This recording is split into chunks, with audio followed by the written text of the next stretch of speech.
Hello friends, welcome back to my channel vlog with Enter Dreams. आप सब कैसे हैं? आई होप आप सब बहुत ही अच्छे होंगे। तो चलिए आज का व्लॉग स्टार्ट करते हैं। आज का व्लॉग बहुत ही इंटरेस्टिंग होने वाला है। तो चलिए व्लॉग को आगे लेकर चलते हैं। तो आज मैं यहाँ पे मैदे और सूजी का डो लगा रही हूँ क्योंकि मैं फ्राई मोदक बना रही हूँ।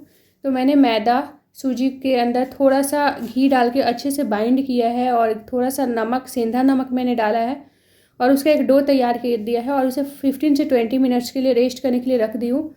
अब मैंने लास्ट आपको वीडियो में दिखाया था कि मैंने जो स्टफिंग का मटेरियल पहले ही एक दिन पहले ही मैंने बना लिया था, उसमें मैंने जायफल डालना भूल गई थी, तो मैं उसमें जायफल ग्रेट करके डाल रही हूँ। अब मैं एक कढ़ाई में 2.5 लीटर दूध को बॉयल होने के लिए रख दूँगी। मैंने पैकेट वाले दूध का यूज किया है क्योंकि मुझे गाय का फ्रेश दूध नहीं मिल पाया, तो मैं पैकेट वाले दूध का यूज कर रही हूँ और इसी से मैं रबड़ी बनाने वाली हूँ। तो गैस का फ्लेम ऑन कर दूँगी और दूध को गाढ़ा होने के लिए रख देती हूँ। फ्लेम को मैंने हाई ही रखा था। अब हमारा आटा भी अच्छे से सेट हो गया है 15-20 मिनट के बाद। अब मैं इसके छोटे छोटे बॉल्स बना लूँगी।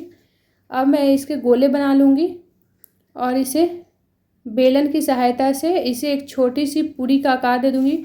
थोड़ा ये पतला होना चाहिए, जितने पूरी का जो थिकनेस होता है उससे भी पतला होना चाहिए। अब मैं इसके किनारों को पानी लगा दूँगी ताकि हमें इसे चिपकाना आसान हो जाए। अब इसके अंदर स्टफिंग रख के और बीच बीच से फोल्ड करते जाएंगे।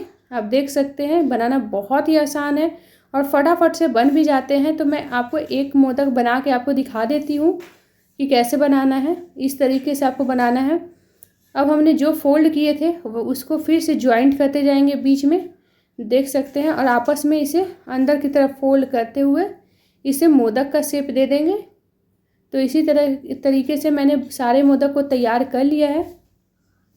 अब मैं गैस का फ्लेम ऑन करूँगी और एक कढ़ाई को गर्म होने के लिए रख दूँगी और इसमें मोदक को घी में ही फ्राई कर रही हूँ, तो घी डाल देती हूँ ताकि घी अच्छे से गर्म हो जाए।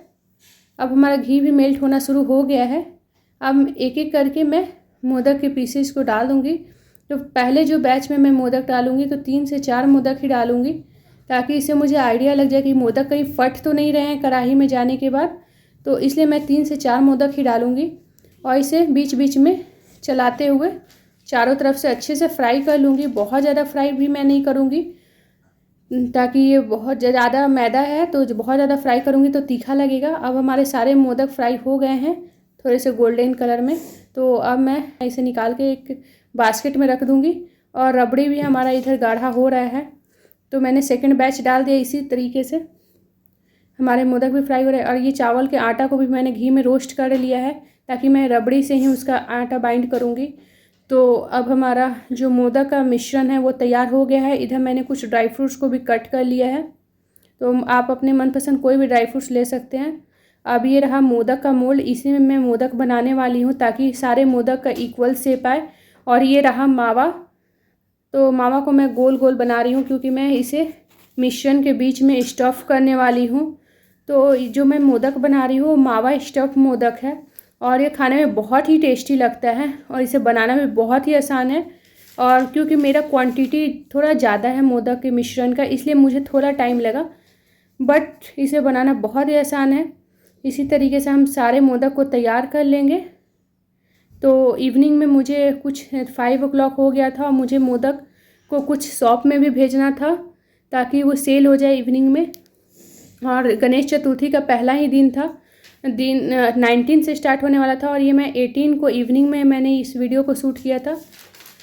तो वो चले गए हैं। नाइट में हमारे इतने सारे मोदक तैयार हो गए हैं और मैं इसे वेट कर लेती हूँ ताकि सबको केजी के हिसाब से दे सकूँ, जिसको केजी के हिसाब से चाहिए। तो एक एक करके इसमें सारे मोदक को बॉक्सेस में पैक कर दूँगी और इस तरीके से मैंने बॉक्सेस आपको दिखाया है कि मैं बाहर से मार्केट से मैंने मंगाया था इस टाइप के बॉक्सेस को, 1 केजी, आधा केजी और इससे छोटे वाले बॉक्सेस जिसमें 250 ग्राम के आसपास मोदक आ जाए। तो इस साइज 2-3 साइज में मैंने बॉक्सेस मंगाए थे।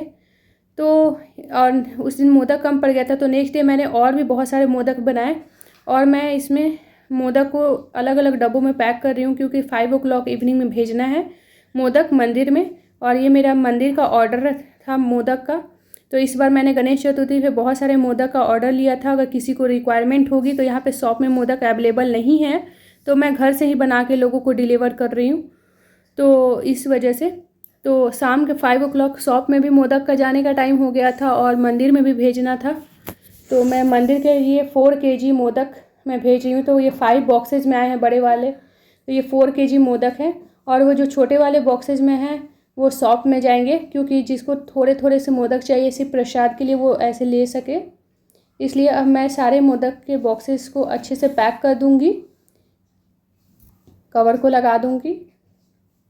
और जितना फ्रेश मोदक हो इसलिए मैंने थोड़ा सा नाइट में लेट तक बनाया, फिर मैंने नेक्स्ट डे मॉर्निंग में बनाया, क्योंकि कुछ मैंने एक दिन पहले ही सोचा था कि नाइट तक तैयार कर लूँगी, लेकिन और भी घर से भी लोग बहुत सारे ऑर्डर कर रहे थे। तो जैसे जैसे मोदक बनते जा रहे थे और सेल होते जा रहे थे, तो इस तरीके से हमारे इस बार मोदक का ऑर्डर बहुत ही अच्छा रहा। और ये मेरा फर्स्ट होम बिजनेस था, मोदक से स्टार्ट मैंने किया था और बहुत अच्छे से हुआ। तो ये रहा मोदक मंदिर जाने के लिए तैयार हो गया है। और ये शॉप में जाने के लिए मैंने 5 बॉक्सेस ही तैयार किए हैं, क्योंकि इससे ज़्यादा मैं थोड़ा थोड़ा ही करके भेज रही थी। नेक्स्ट डे मेरा था बूंदी के मोतीचूर के लड्डू का ऑर्डर। तो मैं यहाँ मोतीचूर के लड्डू बना रही हूँ, काजू को भी फ्राई कर ली हूँ, मोतीचूर को भी मैंने मिश्रण तैयार कर लिया, मैं लड्डू बनाऊँगी। तो next day morning early morning ही मुझे भेजना था ऑर्डर। और मैं ये केजी के हिसाब से वेट कर रही हूँ, ताकि 1 kg मैं इसमें एक देख सकूँ कि कितना आ रहा है 1 kg में, ताकि मुझे नेक्स्ट टाइम के लिए भी आइडिया मिल जाए, इस वजह से भी। तो ये लड्डू का भी ऑर्डर तैयार है, बॉक्सेस में पैक हो गए हैं, बस मैं घर पे डिलीवर करवाऊँगी लोगों को। और ये शॉप में जाने के लिए छोटे वाले बॉक्सेस तैयार हुए हैं, तो ये मैं शॉप में भेजूँगी। तो इसमें आपको वैरायटी वाले मोदक मिलेंगे, फ्राई मोदक, मोदक लड्डू, बहुत सारे वैरायटी हैं। अब मैं आपको एक और मोदक का वैरायटी दिखा रही हूँ। मैंने घी को पहले गर्म होने के लिए रख दिया। अब इसमें फ्रेश जो नारियल ग्रेट किया हुआ नारियल होता है उसे मैं डाल दूँगी, थोड़ी देर रोस्ट करूँगी, 1 मिनट के लिए, ज़्यादा रोस्ट नहीं करना है। अब मैं इसमें जायफल को ग्रेट कर दूँगी। और बहुत ही इजी मोदक का एक क्विक सा स्टफिंग आपके साथ शेयर कर रही हूँ। अब इसे 1 मिनट के लिए और फ्राई करूँगी। मैं बहुत ज़्यादा इस सारी चीज़ों को फ्राई नहीं किया है, क्योंकि मैं फ्लेवर एकदम फ्रेश रखना चाहती थी, इसलिए। अब मैं इसमें गुड़ डालूँगी और ये हमारा मिश्रण तैयार हो गया स्टफिंग का। इससे ज़्यादा हमें कुछ नहीं डालना है, आप चाहे तो इलायची पाउडर डाल सकते हैं। अब मैंने पानी को गर्म कर दिया है और इसमें मैं डाल रही हूँ घी, और इसमें अब डालूँगी चावल का आटा, और ये बाइंड कर लूँगी आटे, मतलब जो चावल का आटा है वो मैं तैयार कर रही हूँ मोदक के लिए। तो एक दूसरे मोदक इससे मैं स्टीम मोदक बनाने वाली हूँ, और वो इसकी स्टफिंग थी जो मैंने इससे पहले आपको दिखाया। तो पहले मैं आटे को अच्छे से ठंडा होने के लिए पलट देती हूँ। स्लैब को मैंने अच्छे से पोंछ दिया है, और अब थोड़ा ठंडा हो गया है, तो इसमें मैं थोड़ा थोड़ा गर्म पानी के छींटे मार मार के इसका एक डो तैयार कर लूँगी, और इसी से मैं स्टीम मोदक तैयार करूँगी। तो ये रहा हमारा स्टीम मोदक, और ये खाने में टेस्ट वाइज बहुत ही अच्छा बना था, तो इसको भी आप ट्राई कर सकते हैं। नेक्स्ट डे रहा हमारा नारियल के लड्डू का ऑर्डर था। तो नारियल का लड्डू का भी मैंने मिश्रण तैयार कर लिया है, और मैं बहुत डिटेल में आप लोगों को रेसिपी नहीं दिखा रही हूँ कि वीडियो बहुत लंबा हो जाएगा। तो मैंने एक छोटा छोटा शॉर्ट आप लोगों के लिए लिया था, और फिर मैं इसी तरीके से सारे नारियल का जो लड्डू है वो तैयार कर ली हूँ। ऑर्डर भेजने का टाइम हो गया था, घर पे ही किसी का डिलीवर करवाना था, तो मैं बॉक्सेस में फटाफट पैक कर रही हूँ। और जो देने के लिए खड़े थे वो सामने खड़े हैं, बस कि लेके जाना है। इसी तरीके से हमारा इतना सारा गणेश चतुर्थी में ऑर्डर था, मतलब 3-4 चीज़ों का। तो फ्राई मोदक, मावा मोदक, स्टीम मोदक, 3 तरीके का मोदक था। बेसन लड्डू, मोतीचूर का लड्डू और नारियल का लड्डू। तो ये कुछ वेराइटीज़ थे जो मैंने गणेश चतुर्थी में सेल किया है। अगर आज का व्लॉग अच्छा लगा तो लाइक से सब्सक्राइब कीजिए। Thanks for watching. कमेंट करना ना भूलें।